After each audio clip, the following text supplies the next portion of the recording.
so we are living in a pandemic as well as a supply chain disruption. Many people would call supply chain crisis today, right? So in your mind, Tom, what are some of the considered as a noises versus some systematic problems that we actually could fix? Well, I think the number one thing that we can fix is get a handle on what is true demand. My big concern right now is, and I'm sure many on the phone or this session would share that, there's a lot of double booking going on. It's the same thing, right? If you want to go buy a refrigerator for your house, you get on 2 waiting lists, you get on 3 waiting lists, right? So this is true in companies today. They're ordering, in multiple places for the same demand. So my concern is what's about to happen, and I hope it doesn't, but I'm afraid it will, is sometime in the next 6 months, we're going to hit an air pocket, and all of a sudden the economy is going to shake, and all of a sudden this artificial demand is going to go away and it will drop like a rock. It happened in 2008, 2009. It happened 2001, 2002. It happened 94, 95. It happened 88, 89. I mean, I've seen this story play itself out. And right now you've got overheated, everybody says demand is high. Is it? Is it really that high? Or is it just high because of the shortages that are facilitating, an heightened artificial demand would be my concern. So we got to fix, somehow we have to kind of get our heads around how that artificial demand gets taken out. Some companies saying, well, they discount it, right? They discount the demand that they're getting because, especially people in distribution, they see, people ordering the same parts in different ways. So that would be a caution right now, that something to be fixed. The other thing is this reliance on so many nodes in the chain. I think there is a stronger argument now, and you see it happening with, people like Amazon buying their own planes and their own trucks. But I think there's an argument that, we've gone too far with, supply chains being broken apart. I think there's a strong argument for vertical integration, where, remember Henry Ford actually worked to make the rubber tires and build the car. So in the 70s and 80s, companies broke apart. They began to, we had 3PLs doing logistics, contract manufacturers doing manufacturing, and, everything went, and it got fragmented.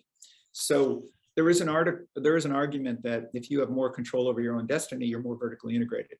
Or in the case of like Amazon buying their own jets, or, Walmart buying their own trucks, or, there's an argument for more control over your destiny.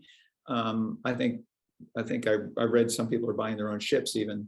So I think, you've got to understand, I think that, fixing this current problem might be taking more things under your own control. So the chief supply chain officers might be having more vertical control versus the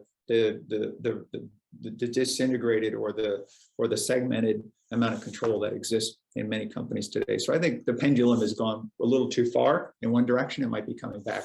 I'm not sure everybody's going to make their own semiconductors, but they might be designing them. Apple is designing their own M1 chip, right, for their phone, and they used to outsource that to have it made by others. So I think, some companies who have the means are definitely rethinking this whole supply chain thing.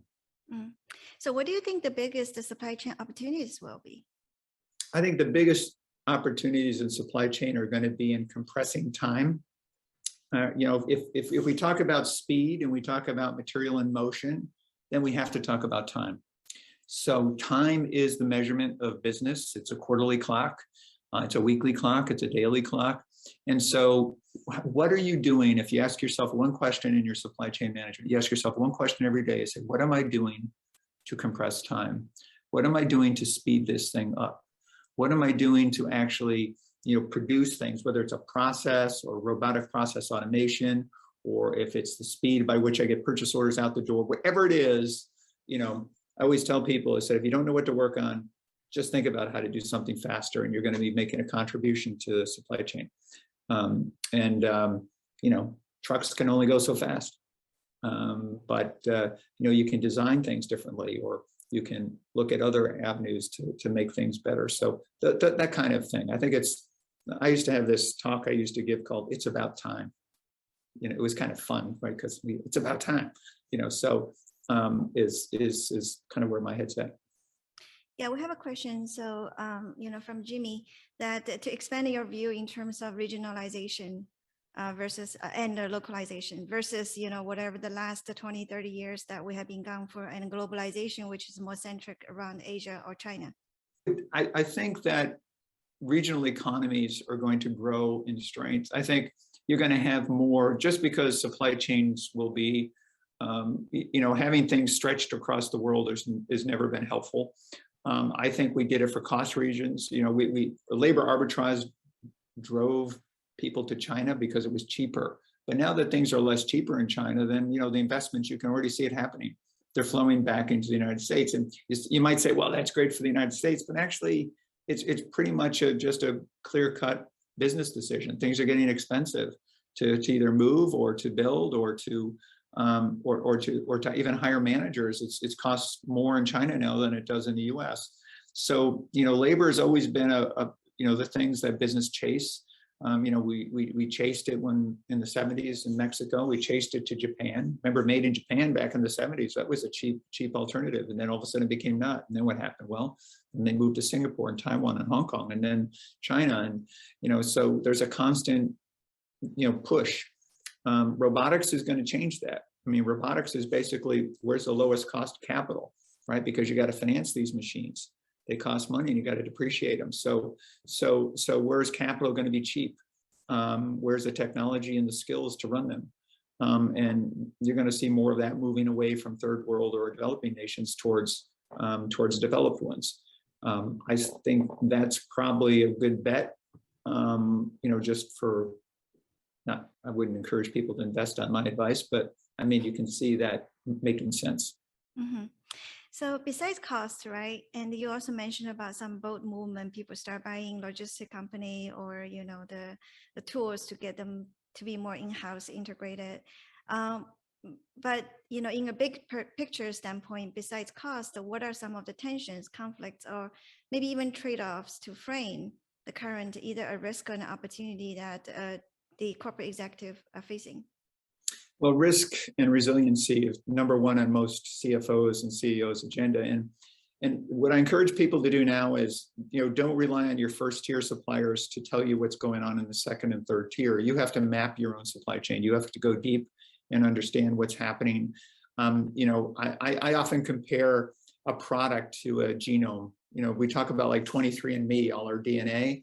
And so the DNA is really like part numbers in a phone. Your phone number, you know, your phone has DNA, but it's in part numbers and you know, the barcodes that are on everything. So if you think about mapping the supply chain of your products, you're really going deep into the product to look for, you know, problems in the DNA, problems in the phone that might cause you to miss your sustainability targets, or might cause you to miss your business objectives, or might cause you to be you know, short on some supplier, maybe even worse. So I think, you know, most people are now coming to the conclusion that they have to map and understand deeply everything about their product. I don't think people are going to stand for just, you know, products that are made with things that they don't understand, especially consumers today. They're going to be more critical of that. And this whole, you know, push by the next generation to make sure everything is repurposable, you know, the circular economy, and that everything you buy kind of, you know, has to have a way of being used again somehow. So those are the major things that I would suggest. So in order to make the next era of supply chain happen, right, we obviously need talent to make that happen. So since we're in a university, you know, UC San Diego, what educational background do you believe that will somebody make a good supply chain leader? You know, I know we have a lot of supply chain professionals probably that are going to listen to this, and I would say, first of all, the most important thing is don't be afraid of the fires. I mean, if you go into supply chain, you have to be the kind of person that when you see smoke, you go to put out the fire. You know, you have to be a problem solver. You have to be somebody who's willing to know that you're stepping into the heat of battle. This is not, you know, you sit down and, you know, do your work and you go home, because things from supply chain actually come at you all the time from, you know, left field. You don't know what's going to happen next. So I think you have to be willing to do that. But I also think you need to have a broad background. You have to, I mean, I encourage people, and if in my office, I always had a sign which says think, and I got it from IBM because IBM's, you know, slogan was think. But you know, don't be afraid to think. I still think a lot. You know, I still apply for patents. I have patents in supply chain. And what it does is it basically says, you know, think about it more. You know, if you got an hour every day, don't be afraid to spend, you know, 20 minutes just thinking. Don't just do, just don't react. I think that's important. I think, and if you're choosing your courses and you're trying to understand what it is you want to do, make sure your strengths align with what you're choosing. But, you know, don't be afraid to take courses in engineering and data analytics, and you know, go into some unfriendly or some unknown areas and learn about them, and you'll be curious. You know, be curious, and curious is going to mean that you're going to put together things in ways that no one's thought about yet, and you're going to think about it and come up with your own conclusions. I mean, anybody who's in the connected world today is probably going to look back at 2022 and say, wow, that was pretty primitive, you know, what they were doing back then, you know. And, you know, I think there's going to be a lot more use cases for technologies that we currently are not using in supply chain. And those are going to come from more the technical and engineering side. So figure out from a business side and a technical side how to put those together in new and interesting ways. And you're going to find, you know, a better way forward, I think. We have a question from the audience basically asking, how different do you think your approach to business would be without the international experience? You know, I would be much small. My world would be much smaller, you know, because I spent, you know, United Airlines got, I think, 3.5 million miles out of me. But, you know, you gotta think about just how big this world is. I was just talking to somebody this morning about China, and, you know, people who have never been to China but have an idea about China should really go there, because the scale and the size of China is beyond most people's comprehension. And I think when people think about the United States, you know, they should think about, okay, well, you know, if you've never been to the West Coast, or you've never been to the East Coast, you've never been to the South, I mean, you should really understand these places, because when you work in sourcing, your suppliers are going to be all over the place. Your suppliers are going to be in, name it, right? And so if you don't really have an appreciation or an understanding of it, it really is hard to either accommodate what they may be asking for, or maybe you're not asking for enough. And I think it's just something that from international experience, I would say would be important. And, you know, I've never been one to learn languages as much because English is pretty well spoken, but, you know, I've encouraged my kids, they all speak Chinese. And I think, you know, I think it's important to also enter into the language as well. I think that's important. As a tradition for season 2, I hope to build an intellectual bridge between the current and future generation. Einstein said, any intellectual fool can make things bigger and more complex. It takes a touch of genius and a lot of courage to move in the opposite direction. Tom, I would like to partner with leaders like you to make supply chain simpler and easier to understand. How would you paint a picture for supply chain management by giving it a new perspective? Well, you know, I started by saying, you know, supply chain is really material in motion, but, you know, one of the things I've been dabbling in recently is fractal mathematics. Fractal mathematics is a new mathematics that was really coined in the 1970s, but it says basically there are patterns in everything, mathematical patterns. Look at leaves on a tree, they repeat. You know, leaves of grass in a lawn, they repeat. waves in the ocean, they have a frequency. So, when it comes to supply chain, you can't violate those laws. You've got to look at how things flow and how things move. And I think this kind of thinking, much differently than way we've ever thought before, I think will help us a lot as we think about what supply chains should be in the future. And look at the pattern, look at it differently. And when you sit there and you'll have an aha moment. I guarantee you go to a loading dock, or you go to a factory floor, or you go to a supplier, and you think about it in that kind of way, a different way. When you look at it, wow, this doesn't feel right. And your instincts, your gut's telling you this, something's wrong. What is it? It's probably violating some pattern of movement, or it's violating some pattern that is intrinsic in the design of nature. And I think those are things that are really fascinate me. Wow, this is a very fascinating idea. We're looking forward to more discovery and conclusion coming from your side in terms of supply chain pattern. I love it. And in spirit of exchanging ideas with you, I also prepared one. So here you go. Supply chain demand are on opposite teams playing an ongoing tug of war. First, the demand team decides total weight, equivalent to market size. Then the supply team tries to match the weight, equal to capacity. By lining up the best combination of players, think of supply chain design formation, and strategizing weight distribution. Then you could adjust price in supply chain for the distribution, and practicing speed and movement, which are the flexibility really important for supply chain. And the goal is to maximize the overall forces. When the supply chain team loses the game, it's called a shortage. But when the demand team loses the game, it's called surplus or excess. Then the next round continues. So the soul of supply chain lives to create a stronger and longer pull within the tug of war. You mentioned about your international experience earlier. There's different kind of leadership or operating styles. Which one, let's say compare the story of Japan versus Korea, Singapore, and more. Which style do you enjoy the most, and which do you think is most effective for business, and why? Well, I think as an employee, you have to appreciate and like the American style. Tends to be more flexible, more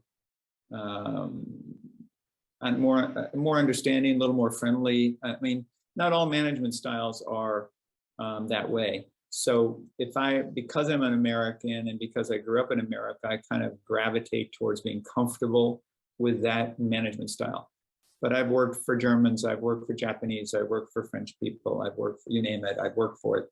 And I've worked for men and I've worked for women, and so you go on. And so I think you're always going to be comfortable with your own culture, just because that's how your mom and dad and your family raised you. But I think flexibility today amongst a workforce, we call this the Great Resignation, I think, right now, because people are like, if they're not working for somebody that makes them feel fulfilled, they leave.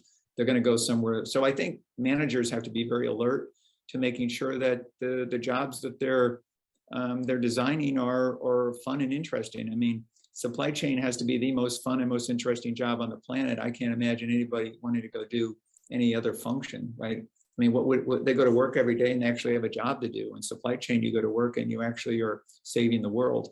So, I think, it's just how you approach it and how you think about it. But I've always gravitated towards being more comfortable with the American management system.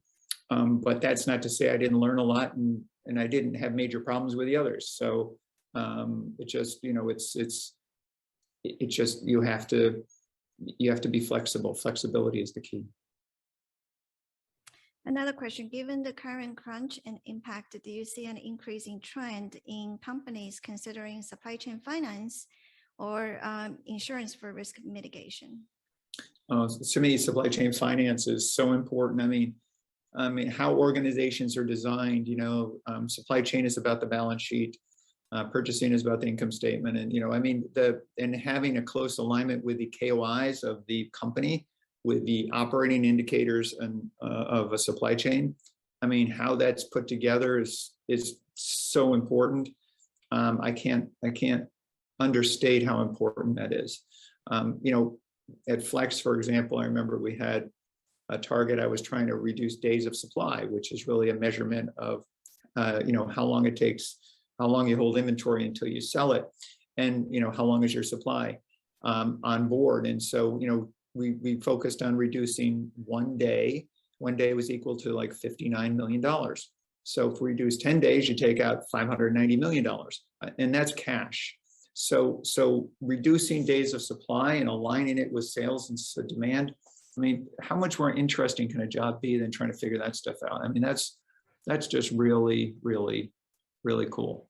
And what we find in companies all the time is, you know, they overorder, they have a lot of raw material. Why? Because they don't want to run out of parts.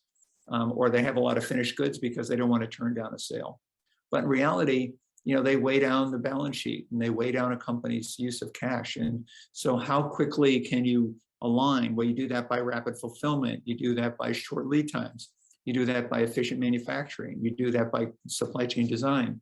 And you can knock hundreds of millions of dollars out of a company's balance sheet just by focusing on how efficiently that supply chain is organized. And to me, that's incredibly exciting. Mm. That almost leads me to thinking about a combination of your first book, Living Supply Chain, as well as your second book, Flow of Supply Chain. Maybe Living and a Flow will form a pattern that you're looking for. The title with Rob Hanfield, is my co-author, is Flow, How the Best Supply Chains Thrive. And we really get into, you know, talking about things like proximity. You know, if you really want a super efficient supply chain, don't have things that are feeding your supply chain far away, because it takes time and therefore it slows down your supply chain. So, you know, there's a law, there's a physical law of physics in supply chain called proximity, which means things need to be close by. So, I mean, things like that really jump out as important. And you know, it's kind of fascinating. We're already talking about a third book, more on the social supply chain, because I think there's another whole dynamic there, which I won't get into here. But, you know, so it's you know, just thinking about supply chains in these kind of ways, I think will give us some insights into what we might do better. There's no answers. I have no answers in the book, but different, you know, ways to think about it, I think would be the way I'd say it. Yeah, this is exactly what we need. You know, the purpose of this program is to bring new perspectives. So Tom, I truly enjoyed our conversation today. Thanks for your devotion to the field of supply chain. Thanks for sharing your vision and wisdom with us. And finally, I wanted to congratulate our audience for being part of the first discussion in the history and on record to search the soul of supply chain. I look forward to seeing you again in the next episode. Thank you. Thank you, Helen. Thank you very much for doing this.